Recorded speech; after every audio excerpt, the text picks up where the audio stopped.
નમસ્કાર, આપ જોઈ રહ્યા છો સ્પાર્ક ટુડે ન્યૂઝ. આપની સાથે હું સોનલ મકવાના. હાલ તમે જોઈ રહ્યા છો કે સ્પાર્ક ટુડે ન્યૂઝ પર ઉમેદવારો આવી રહ્યા છે અને લોકો માટે તેઓ શું કરવાના છે તેના વિશે આપણે વાત કરી રહ્યા છે. અત્યારે જ્યારે સ્થાનિક સ્વરાજ્યની ચૂંટણીનો માહોલ જામી ગયો છે, અંતિમ ચરણમાં જ્યારે ચૂંટણીનો પ્રચાર જોરોશોરોથી કરવામાં આવી રહ્યો હોય દરેક પક્ષ દ્વારા, તેવામાં ભારતીય જનતા પાર્ટીના ઉમેદવારો શું વચનો લોકોને આપી રહ્યા છે અને જે પહેલાં કોર્પોરેટર રહી ચૂક્યા છે તેમણે કેટલા વચનો પૂરા કર્યા છે તેનો હિસાબ કિતાબ આપણે એકજોતા કરી રહ્યા છે. અને માટે વોર્ડ નંબર 9માંથી જે ભારતીય જનતા પાર્ટીએ ઉમેદવારો પર વિશ્વાસ મૂક્યો છે તે ઉમેદવારો આપણી વચ્ચે છે. શ્રીરંગ આયરે, જેને તમે ઓળખો છો, સુરેખાબેન પટેલ, જેમને પણ તમે ઓળખો છો, દક્ષિતા રાય અને પરેશ બ્રહ્મભટ્ટ, કે જેના પર પાર્ટીએ આ વખતે વિશ્વાસ મૂક્યો છે અને મેદાનમાં ઉતાર્યા છે. આપ સૌનું સૌપ્રથમ તો ખૂબ ખૂબ સ્વાગત છે સ્પાર્ક ટુડે ન્યૂઝમાં. અત્યારે ચૂંટણીનો માહોલ જામી ગયો છે. સુરેખાબેન, તમે પહેલાં પણ લોકોની વચ્ચે ગયેલા છો અને લોકોમાં ઘણી બધી સમસ્યાઓ જોવા મળી રહી છે. હજુ પણ વોર્ડ નંબર 9માં ભારતીય જનતા પાર્ટીનું બોર્ડ હતું અને ફરી એક વખત તમે જ્યારે લોકોની વચ્ચે જઈ રહ્યા છો તો કેવો રિસ્પોન્સ મળી રહ્યો છે? ખાસ કરીને અમે 2021થી 2025 સુધી ચૂંટણી લડ્યા હતા, ત્યારે જે સમસ્યા હતી લોકોની, એમાંથી ઘણી બધી સમસ્યા મેં દૂર કરી દીધી છે. જે નવો વિસ્તાર અમારા ત્યાં આવ્યો છે, ઉંડેરા અને સેવાસી, એ વિસ્તારમાં ડ્રેનેજ અને પાણીની નેટવર્ક નાખવાનું કામ શરૂ થઈ ગયું હતું. એ પણ પૂરું પણ થઈ ગયું છે. ત્યાર પછી ટાંકીની જરૂર હતી, તો ઉંડેરામાં એક ટાંકી લેવામાં આવી છે, સેવાસીમાં એક ટાંકી લેવામાં આવી છે. ત્યાર પછી TP1 ઉંડેરામાં એક સંપ પણ લેવામાં આવ્યો છે પાણી માટેનો. એ તમામ કામો આ 2021થી 2025માં પૂર્ણ થઈ રહ્યા છે. અને બીજી જવાબદારી જ્યારે પાર્ટીએ સોંપી છે અત્યારે, તો જે બાકીના રહેલા જે કામ છે એ અમે ચારો ભેગા મળીને સારો વિકાસ થાય અને જે કામ પણ બાકી છે એ સાથે રહીને કરીશું. જી, આપણી સાથે શ્રીરંગ પણ છે. શ્રીરંગ, તમે ઘણા સમયથી એવું કહી શકાય કે સામાજિક સેવામાં પણ જોડાયેલા છે, એટલે લોકોની વચ્ચે રહેવાનો અનુભવ તમને પહેલાંથી છે. પાછલી ટાઈમ તમે કોર્પોરેટર તરીકે પણ લોકોની વચ્ચે ગયા. કેટલા કામો તમારા થકી લોકોના થયા છે? એક તો એ સવાલ. સાથે જ વિપક્ષ તરફથી એવો ભ્રમિત કરવામાં આવી રહ્યું હોય લોકોને કે વિકાસ ફક્ત કાગળ પર છે. ખરેખર શું વિકાસ થયો છે વોર્ડ નંબર 9માં? સૌપ્રથમ તો આપે જે કીધું કે વોર્ડ નંબર 9ની અંદર થયેલા કામો, તો હું કહેવા માંગીશ કે વોર્ડ નંબર 9ની અંદર સૌપ્રથમ તો જે સૌથી મુખ્ય વિષય જે કહેવાય કે જે TP નો વિષય હતો, જે TP10 ખુલ્લી કરવાનો વિષય હતો, જે અમારા કાર્યકાળ દરમિયાન TP10નો જે વિષય છે એ ખુલ્લો કરવામાં આવ્યો. ત્યારબાદ તમે જુઓ કે જે ગોરવાની અંદર સૌથી વધારે જે રસ્તાઓની તકલીફ હતી અને રસ્તાઓ ખુલ્લા નહોતા થતા, લોકોને અવરજવરમાં જ્યારે તકલીફ પડતી હતી, આજે જ્યારે રસ્તાઓ ખુલ્લા થઈ ગયા, જે રસ્તાઓનું ક્યારેય કોઈ નામ નથી આપ્યા એવા રસ્તાઓને અમે માં રાણી પદ્માવતી અને જય શ્રીરામ માર્ગના નામ સાથે એક આધ્યાત્મિકતાનો વિસ્તારની અંદર મેસેજ આપ્યો. એવી જ રીતે વાત કરું કે જ્યારે ગુરવા વિસ્તાર અને સાથે સુભાનપુરા વિસ્તારને જ્યારે પાણીની તકલીફ પડતી હતી, તો એ પાણીના તકલીફને દૂર કરવા માટે અમારા માધ્યમથી રજૂઆતો કરવામાં આવી અને એ રજૂઆતને ધ્યાનમાં રાખીને વડોદરા મહાનગરપાલિકા અને જે પૂર્વમાં અમારા મેયર હતા, અમારા ધારાસભ્યશ્રી, તેમના માધ્યમથી આજે અમને જ્યારે ગુરવા દશામા મંદિર ખાતે જે પાણીની ટાંકીનું જે આયોજન કરવામાં આવી રહ્યું છે, જેનું કામ શરૂ થઈ ગયું છે, તે પણ લોકોને વિસ્તારની અંદર મળવા જઈ રહ્યું છે. ત્યારે પાણીની ટાંકીનું એક કામ જે મહત્ત્વનું એ પણ આવી ગયું છે. એવી જ રીતે જે નવીન સમાવેશ કરવામાં આવેલા જે 7 ગામો હતા, એ પૈકીના જે 2 ગામો જે સેવાસી અને ઉંડેરા, જે અમારી અંદર સમાવેશ કરવામાં આવ્યા. આજે તમે જઈને વિસ્તારની તમે વિઝિટ કરો તો વિસ્તારની અંદર જે ઉંડેરા અને સેવાસી જેવા ગામો છે, તો એ ગામોની અંદર પણ અમારા માધ્યમથી 100% પ્રયત્ન કરવામાં આવ્યો છે કે ઉંડેરા જેવા ગામની અંદર જે પૂર્વમાં જે પણ લોકો ત્યાં આગળ શાસન કરતા હતા, એ પૂર્વના સરપંચો હોય કે પૂર્વમાં રહેલા કોઈ પણ લોકો હોય, તો જે લોકોએ હંમેશા ગામની અંદર કામ કરવાની જગ્યાએ બીજી બધી વાતોની અંદર લોકોને ભ્રમિત કરવાના પ્રયત્ન કર્યા અને ગામના વિકાસના નામે લોકોએ પોતાના જ વિકાસો કર્યા હતા. ત્યારે આજે તમે આવીને જુઓ કે ઉંડેરાની અંદર જ્યારે પાણીની ટાંકી જે 18,000 લીટર કરતાં પણ વધારાની જ્યારે પાણીની ટાંકી જ્યારે વિસ્તારને મળી રહી હોય, એવી જ રીતે ડ્રેનેજની સમસ્યા હતી. ઠેર ઠેર ખાડકૂવા ઉભરાતા હતા, ખાડકૂવાની સમસ્યાઓ લોકોને પતતી હતી. તો સામાન્ય સભામાં રજૂઆત કર્યા બાદ જે ખાડકૂવાની કિંમત 500 રૂપિયા એક જગ્યાએથી ખાડકૂવાની ગાડી ખેંચવાની હતી, એને ઘટાડીને 50 રૂપિયા કરાઈ, જેથી મધ્યમ વર્ગના લોકોને પણ જો ઘરે તકલીફ પડે તો એ ડ્રેનેજ લાઇન ખેંચાવવા માટે 500 રૂપિયાથી લઈને 50 રૂપિયાની અંદર તે લોકો 50 રૂપિયા આપીને કોર્પોરેશનને 50 રૂપિયામાં તે લોકો ખાડકૂવો ત્યાંથી સાફ કરાવી શકતા હતા. ત્યારબાદ જે ખાડકૂવાની વધારે પડતી તકલીફો વધી, તો તે રજૂઆત કરવામાં આવી અને તે સમયે અમારા મેયર શ્રી કેયુરભાઈ રોકડિયા હતા અને હાલના અમારા જે ધારાસભ્ય શ્રી છે તેમના માધ્યમથી ત્યારે હું પણ સ્થાયી સમિતિમાં હતો. અમારા ચારે કાઉન્સિલરો જ્યારે સુરેખાબેન હતા, નરસિંહભાઈ હતા, ઉમિશાબેન હતા, તો અમે ચારે જણે સાથે રજૂઆત કરી અને ત્યારબાદ ઉંડેરાની અંદર નવો જે સુએજ ટ્રીટમેન્ટ પ્લાન એટલે કે એસટીપી જે પ્લાનને 21 MLD જેટલી મર્યાદાની સાથે પ્લાનને ત્યાં આગળ આપવામાં આવ્યો અને હાલમાં તમે જુઓ કે ઠેર ઠેર જગ્યાએ ડ્રેનેજ લાઈનો નખાઈ ગઈ છે, પાણીની લાઈનો નખાઈ ગઈ છે. તો આ ફક્ત ને ફક્ત વિકાસ દેખાઈ રહ્યો છે. હા, કોઈ જગ્યાએ રોડની નાની મોટી સમસ્યા હશે તો તેને રોડને પણ કવર કરવાના કામો જેવી રીતે શરૂ કરી દીધા છે. જે રૂબી સર્કલથી લઈને હનુમાનજી ઉંડેરા મંદિર સુધીનો જે રસ્તો હતો કે જે લોકોને ખૂબ તકલીફ પડતી હતી, એ રસ્તાને હમણાં પેચવર્ક કરાવીને તેને કાર્પેટ કરવાનું કામ હમણાં મંજૂર કરાવી દીધું છે. જેવું ઇલેક્શન પૂરું થાય તો તરત તેને કાર્પેટિંગનું કામ પણ શરૂ થશે. એવી જ રીતે હનુમાનજી મંદિરથી લઈને પાછળ રામદેવ પાર્ક થઈને જે મેઇન કોયલી જોડતા રસ્તાનો જે છે તો એ રસ્તાને પણ કવર કરી લેવામાં આવ્યો છે કે તમામ જગ્યાએ જો નાના મોટા રસ્તાનો વિષય હોય. એવી જ રીતે પૂર્વની અંદર જે ગ્રાન્ટો આવેલી તો અમુક લોકોએ એ સમયે પોતાની ગ્રાન્ટનો ઉપયોગ પોતાના શાસનકાળ દરમિયાન ના કર્યો અને એ ગ્રાન્ટો પાછી જતી રહી હતી.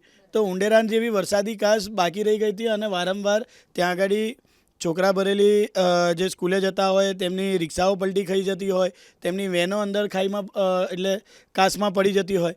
તો તેવી જગ્યાએ અમે તાત્કાલિક ફેન્સિંગ કરાવીને હાલમાં તમે જુઓ કે લક્ષ્મીપુરાથી લઈને ઉંડેરા તળાવને જોડતી જે કાસ છે તેના પર આરસીસીનું કામ પણ શરૂ કરી દેવામાં આવ્યું છે.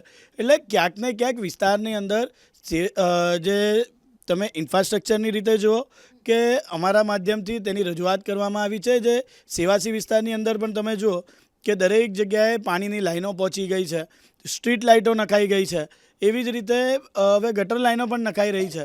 તો આ ફક્ત ને ફક્ત વિસ્તારના વિકાસલક્ષી અમે કામો કર્યા છે ને જો 5 વર્ષની અંદર આ તમામ વસ્તુ જો અમે કરેલી હોય છતાં પણ વિકાસ જો એવા તો પણ ઓપોઝિશન એવું કહેતું હોય કે કામ નથી થયા, વિકાસ નથી થયા, તો હું એટલું પૂછવા માંગીશ કે જે ભૂતકાળની અંદર જે લોકો હતા ને જે લોકો કઈ નામથી ને કયા રીતે જીતીને આવ્યા હતા એ કોઈ વિષય નથી ધ્યાનમાં, પણ હું એટલું કહીશ કે એમના કાળ દરમિયાન તેમને કોઈ કામ કર્યા? ટાઉન પ્લાનિંગના ફેરા મારવા કે પછી ઉપરથી નીચે બધાની ઓફિસે જવું? વિસ્તારના લોકોને આ કામ થયું છે ને આ કામ નથી થયું તે ભ્રમિત કરવાના? ક્યારેય કોઈ દિવસ પોતે વિસ્તારના કોઈ એવા કામો કર્યા કે વિસ્તારની અંદર કોઈ દિવસ એવી રજૂઆત કરી કે અમે વિસ્તારના લોકોને પાણી પૂરું મળે? કોઈ દિવસ એવી રજૂઆત કરી કે વિસ્તારના લોકોને ખાલી ભ્રમિત કરવાના, લોકોના નામે ટોળા ભેગા કરીને પોતાની વાહવાહી કરવાની? આ જ તેમનો એક મુખ્ય એજન્ડા રહ્યો છે અને હંમેશા વિપક્ષ આ જ કામ કરતું આવ્યું છે.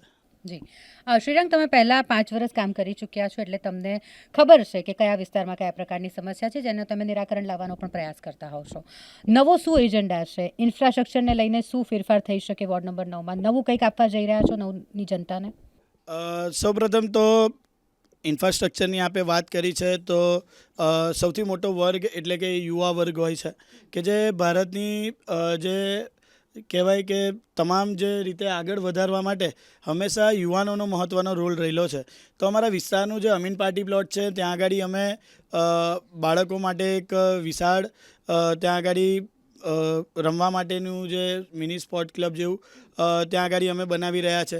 એવી જ રીતે મારા ત્યાં ઝાંસી રાણીનું ગ્રાઉન્ડ છે, ત્યાં આગળ પણ યુવાનોને શારીરિક રીતે તે તંદુરસ્ત રહે તે માટે તેમને રમતગમતના મેદાનને એક સારી અને મજબૂત સ્થિતિ આપવા માટે જઈ રહ્યા છે. વિસ્તારની અંદર કોમ્યુનિટી સેન્ટર વધે જેથી આવનારા સમયની અંદર લોકોને ઉપયોગી બને તે માટે અમે આપવા જઈ રહ્યા છે. એવી જ રીતે પુસ્તકાલય જેવો વિષય છે કે વિસ્તારના યુવાનો જ્યારે રમતગમતની સાથે વધી રહ્યા હોય તો તેમને માનસિક સ્થિતિ અને તેમને શૈક્ષણિક રીતે મદદરૂપ કઈ રીતે થાય તો તે પુસ્તક અને સાહિત્ય તેમને જે જગ્યાએથી એક જ સાથે મળી રહે એવા પુસ્તકાલયનું પણ અમે તેનું આયોજન કરવા જઈ રહ્યા છે. એવી જ રીતે જે પોતાના સ્વાસ્થ્યની ચિંતા કરીને વિસ્તારની અંદર બગીચાઓ વધે જેથી લોકો પોતાના ફ્રી ટાઈમની અંદર પોતે શારીરિક રીતે મજબૂર થવા માટે એ લોકો કાર્ય કરવા માટે બગીચાની અંદર પોતાનું શારીરિક શ્રમ ત્યાં આગળ કરી શકે. એવી જ રીતે વિસ્તારની અંદર જે જૂની ગટર લાઈનો થઈ ગયેલી છે, જેવી રીતે અમારા ગોત્રી ગામનો જે વિષય છે કે પાણીના ઇસ્યુ ત્યાં આગળ આવતા હોય છે તો એ પાણીની લાઈન ભૂતકાળની અંદર જ મંજૂર થઈ ગઈ હતી. તો અમારા આવ્યા બાદ તુરંત જ તેના પર કાર્યવાહી કરીને તે પાણીનું કામ તુરંત શરૂ કરાવવાનું છે. એટલે આવા કેટલાય એવા એજન્ડા અને વિષયો વિસ્તારના લોકોની વચ્ચે જવાના છે. અમે એટલું ચોક્કસથી કહીએ છીએ કે અમે વાયદા વચન નહીં, અમે કામ કરીને બતાવીએ છીએ. અને અમારા 5 વર્ષના કાળ દરમિયાન અમે ફક્ત ને ફક્ત વિસ્તારના વિકાસના કામ કર્યા છે, વિસ્તારની અંદર સેવાના કામ કર્યા છે. આપ જુઓ કે કોરોના મહામારી હોય તો કોરોના મહામારીની અંદર લોકોના ઘર સુધી અમે લોકો પહોંચ્યા છે. ભારતીય જનતા પાર્ટી લોકોના ઘર સુધી પહોંચી છે કે કોરોના કાળ દરમિયાન જે લોકોના મૃત્યુ થયા હોય તો તેમના અંતિમ સંસ્કાર કરવાનું પણ કાર્ય ભારતીય જનતા પાર્ટીએ અમને સોંપ્યું હતું. અને અમે એ ભારતીય જનતા પાર્ટીના વિશ્વાસ પર અમે તમામ લોકોના ઘરે જઈને તે અંતિમ સંસ્કાર લોકોના પૂરા કર્યા છે. તેમના લોકોએ જે વિશ્વાસ મૂક્યો હતો એ પૂરું કર્યું છે.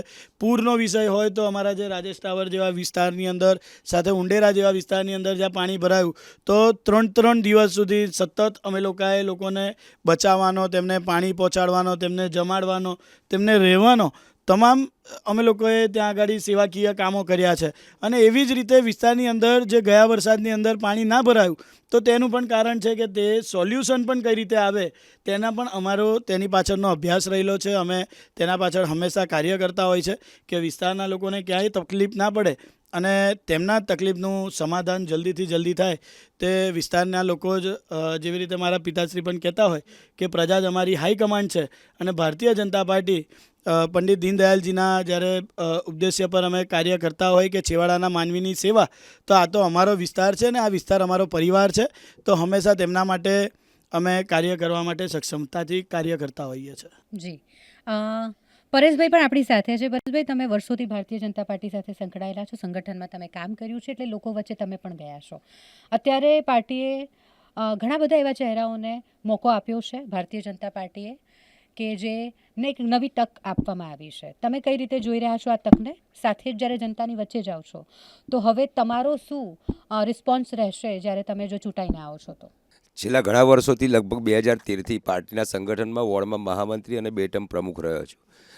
સંગઠનનું કામ કરતાં વિસ્તારના પ્રશ્નો પણ ઘણા બધા સામે આવ્યા હોય છે અને એના નિરાકરણ માટે મેં સતત અમારા 4 કોર્પોરેટર જોડે સંકલન કરી અને ખૂબ એવા સારો એમનું ધ્યાન દોરી અને સાથે અમે સૌ મળીને નિકાલ લાવ્યા છે. આવનારા દિવસોમાં જ્યારે મારે પ્રજાના કામો માટે પાર્ટીએ મને જ્યારે જવાબદારી આપી છે ત્યારે નરેન્દ્રભાઈ જે રીતે વિકાસના કામ કરે છે, 2047માં ભારતને વિકસિત ભારત બનાવવાની કલ્પના અને સંકલ્પ કરેલો છે, તો એમાં અમે ચારેય, હું મારી એકલાની વાત નહીં કરું પણ અમે 4 કોર્પોરેટરો એમાં કોઈ કસર નહીં રાખે.